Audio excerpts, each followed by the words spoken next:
Social proof. Recommendations stuck nearly at the bottom of LinkedIn's actual platform. But I feel it's definitely something that you should be doing. Now, having been looked at profiles for the last 15 years, I can tell you now that the average person that I look at has between 3 and 5 recommendations, and they're 2 to 3 years out of date. So someone comes onto your profile, has a look at it, gets down the bottom, and you've been doing no good work for the last 3 years, according to you, because you've not got any recommendations up there. How do you think that they're going to look at that? Whereas if you've got 10 recommendations and the last few are within the last couple of months, they're going to make the judgment that you're currently doing some good work.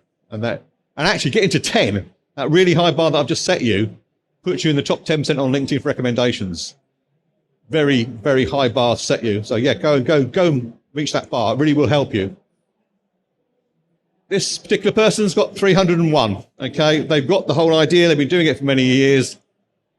All the recommendations they've got that shows, and it's now 3, it used to be 2, are all recent. So again, anyone landing on this profile would think, wow, 300 plus recommendations, and they're all the last 3 are all recent. They currently must be doing some good work. They're definitely one certain person I should be getting engaged with.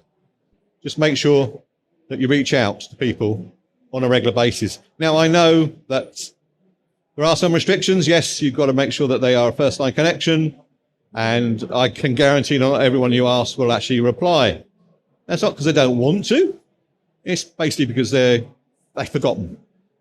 So I tend to send out at least 3 times more than what I need. So I'm always looking for 3 a month to make sure it's nice and fresh for any viewers looking at it. So I've got to send out 8 or 9. It's a habit. You've got to get into it. But as I say, you've got to start somewhere.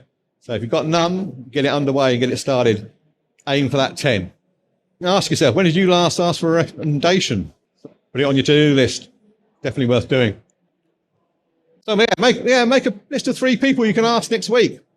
The likelihood that one of those at least will come back and give you a recommendation. It's a start.